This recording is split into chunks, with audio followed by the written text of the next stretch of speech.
Yo, what's going on, guys? It's your boy Humbo here, bringing you a brand new video. Going to be talking about the best tips that I have, the 5 best tips for switching to keyboard and mouse, whether you're a month on, you're brand new, you're a couple months in, you're just trying to figure it all out, man. Please watch this video all the way through. I promise you it's going to bring you so much value, man. Make sure you guys like, comment, and subscribe if you're new, trying to hit 20,000 subscribers by New Year's. You know the vibes, baby. But without further ado, let's get into these 5 tips. Alright guys, so getting right into tip number 1, you guys have to make sure you're getting in as many fights and engagements as you can every single day if you want to improve your aim mechanics, your editing, your box fighting, your building, your overall awareness, all that stuff. And this comes down to how much time are you really spending playing and how much time are you spending spectating. Now, this could be because you're playing duos, you're playing squads, you having a friend who's much better than you or is used to controller carrying you. You don't want to do that, guys. You want to leave yourself on the island.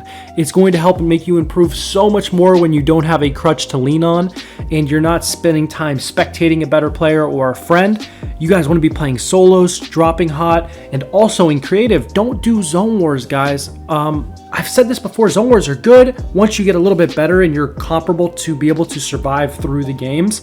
But when you're first starting out with this switch, I kind of lost track of, oh, a lot of these people are really beginners. And I think the best thing if you're a beginner, go into these creative fill game modes like BHE fill, anything where when you die, you instantly respawn back in after a fight. So you die, you respawn, you die, you respawn. I'm sure you guys know what I'm talking about. There is no spectate mode. There is no winner of the match per se. It's just a respawn mosh pit. You grab weapons off the floor and you just keep fighting and fighting. That's probably the best thing for you guys, but I'm telling you, it's such a high volume of fights.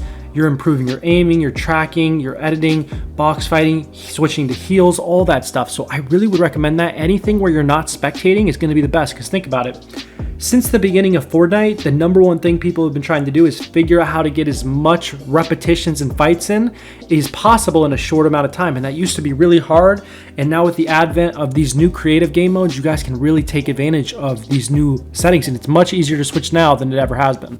Alright guys, I'm getting right into tip number 2, and this is going to be an interesting one you may or may not have heard before, but it is actually playing with one earphone on when you were free building and editing in creative. Obviously, this isn't a good thing when you're actually in fights and engagements, but for getting used to timing with fast editing and learning the timing with complicated build moves as you're trying to improve and get better, it's actually really nice to have one earphone off and one earphone on so you can hear the game.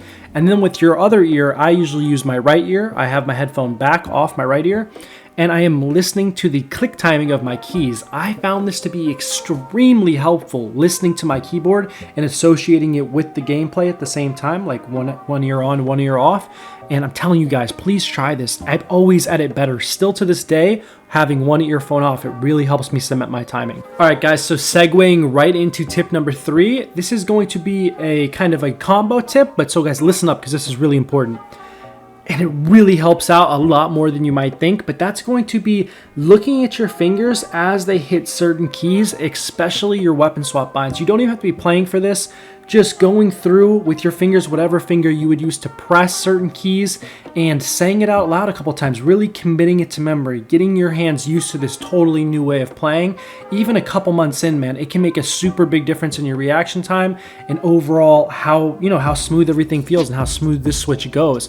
And now comboing this tip, you guys are going to see your greatest rates of improvement in between times you've had really good rest and sleep. So it's actually very important to get sleep when you're trying to learn anything new, but especially something that involves as much, motor skills as keyboard and mouse, and how much of a challenge that is. I'm telling you guys, get good rest, and right before you go to bed is the best time to go over your keys, go over your finger placement, say it a couple times through your head, visualize having nice edits. I'm serious, guys.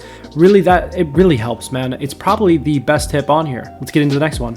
All right, guys, getting right into tip number 4, and we're actually going to be using a Yes Theory quote. Shout out to the homies.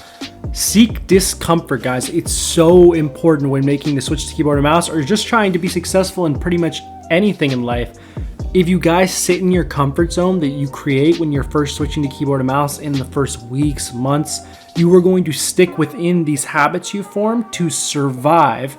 you know, things that you figured out that you can do just good enough to hold your own, but you're not going to be pushing the bounds and failing forward, which is so important, guys. I'm telling you, the more you're dying and the more mistakes you're making trying to make new plays, make new builds, and make new edits, take those 50-50s, that is how you're going to find the highest and fastest rates of improvement with keyboard and mouse, and it's not even close. And now for the moment you guys have all been waiting for, tip number 5, and this is just gonna be a really big one, man, and it's gonna be kind of just like a pep talk from the big Humbo. You guys already know I like to end my videos off with these always. Guys, I'm telling you right now, it is worth the switch, and you can do it if you want to, man. People are always super nervous. Am I going to be worse? Am I going to be better?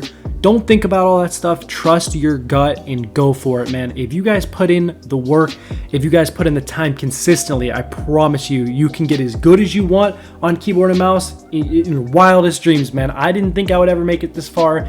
It happens, man. It's an overtime thing. Doesn't happen overnight, but I promise if you're sitting here right now, you're excited, Christmas is around the corner, you're about to get that new PC keyboard, I'm telling you guys, sub to this channel, man, because right here, I'm gonna help y'all make your dreams come true. I'm making my own dreams come true right now, and you guys have helped me so much, man. We're on a road to 20,000 subscribers.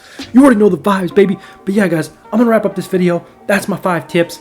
You guys know we're already bringing the brand new content, multiple videos a week, Twitch streams every single day in the morning. And yeah, guys, that's been me. That's been Humbo. Peace out. Hope you enjoyed this video.